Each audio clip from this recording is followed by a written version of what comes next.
Bismillahirrahmanirrahim. Assalamualaikum warahmatullahi wabarakatuh. Perkenalkan, nama saya Muhammad Kamaluddin, NPM 10120054 dari kelas H1 Manajemen. Di sini saya akan menjelaskan materi tentang Ma'rifatul Insan. Di mana Ma'rifatul Insan itu yaitu mengenal hakikat penciptaan manusia.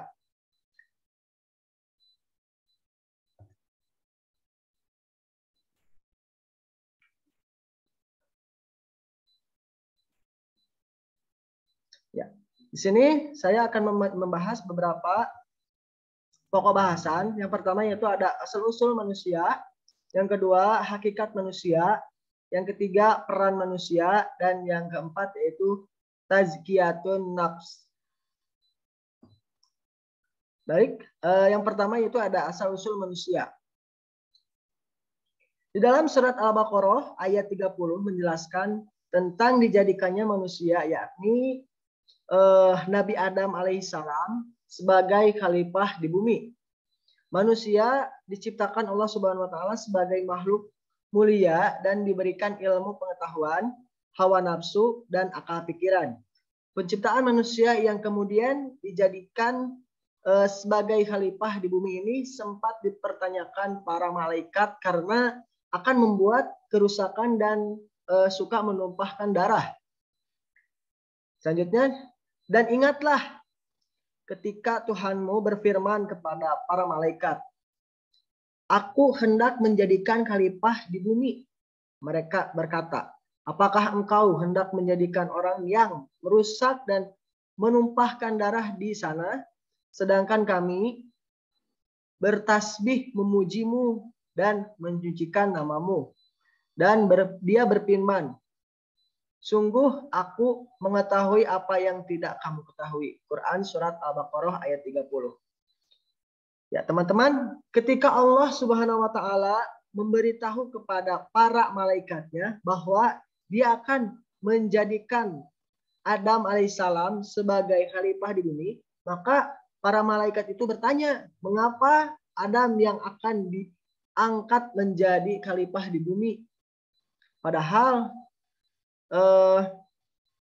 Adam dan keturunannya kelak akan berbuat kerusakan dan menumpahkan darah di bumi.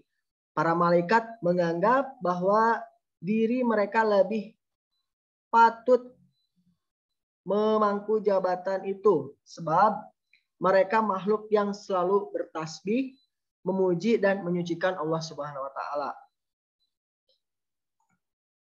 Selanjutnya ada penjelasan tentang hakikat manusia. Hakikat manusia atau ada makhluk yang diciptakan, manusia diciptakan oleh Allah dalam keadaan mulia dan sebaik-baik ciptaan karena keunggulan-keunggulan yang dimilikannya.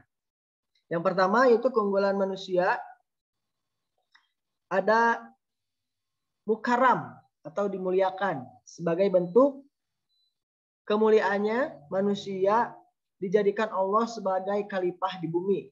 Yang kedua ada mukhalaf, dibebani atau yang dibebani, ya, atau tugas. Manusia menjadi khalifah memegang mandat dan amanah dari Allah Subhanahu wa taala untuk mewujudkan kemakmuran di bumi. Kekuasaan yang diberikan Allah sebagai mandat kepada manusia yang bersifat kreatif, yang memungkinkan dirinya mampu mengelola, mendayagunakan, dan memelihara apa yang ada di alam ini untuk kepentingan hidupnya. Kreativitas manusia dengan kekhalifahannya merupakan implementasi dari ketaatan dan ketundukannya kepada Allah yang telah memberi mandat tersebut.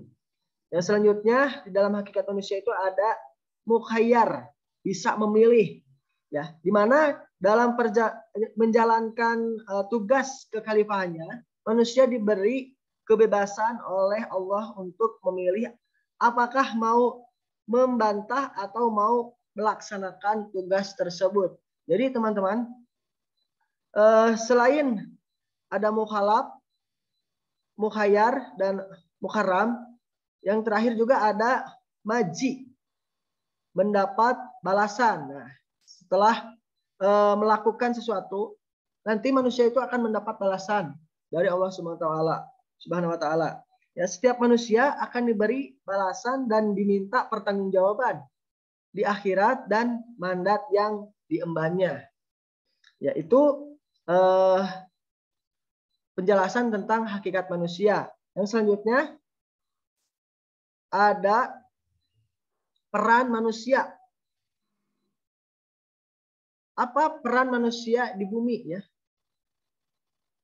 Baik teman-teman, peran manusia dalam hidup di dunia, manusia diberi tugas kekhalifahan, yaitu tugas kepemimpinan wakil Allah di muka bumi, serta pengelolaan dan pemeliharaan alam.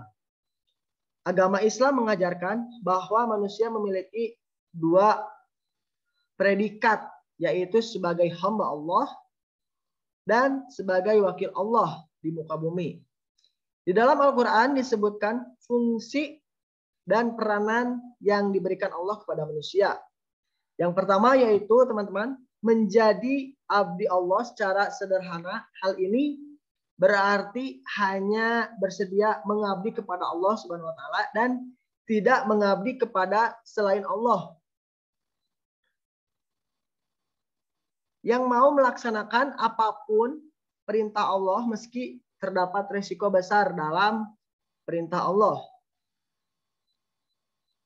Dan dia juga tidak akan pernah membangkang terhadap Allah. Hal ini tercantum dalam Quran surat Az-Zuriyat ayat 56 ya.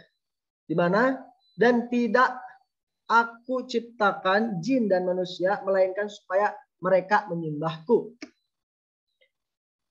Selanjutnya yang terakhir, pokok pembahasan yang terakhir yaitu ada takziyatun nafs. Ya. Di pembahasan yang terakhir ada takziyatun nafs, di mana takziyatun nafs ini terdiri dari dua kata yaitu takziyah dan nafs.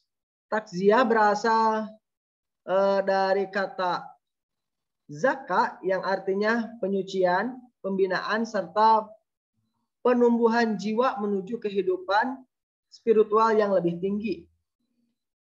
Teman-teman, Al-Ghazali menjelaskan bahwa tazkiyatun nafs merupakan pembersihan diri dari sifat kebuasan, kebinatangan, dan setan untuk kemudian mengisi dengan sifat-sifat terpuji untuk menyucikan jiwa. Ada 3 fase yang mesti dilalui oleh setiap manusia dalam menjalankan tazkiyatun nafs ini. Yang pertama yaitu ada tatahur, ya. Tatahur artinya mengangkat serta menyucikan jiwa dari beragam penyakit hati seperti kufur, nifak, kefasikan, kemusyrikan, riya, kedengkian, dan masih banyak yang lainnya. Yang selanjutnya yang kedua itu ada tahakkuk. Tahakkuk adalah cara bagaimana seorang muslim dapat berada sedekat mungkin dengan Allah Subhanahu wa taala sehingga memperoleh kedudukan yang mulia di sisi Allah Subhanahu wa taala. Di tahap ini seorang muslim memfokuskan hati dan pikirannya hanya kepada Allah Subhanahu wa taala.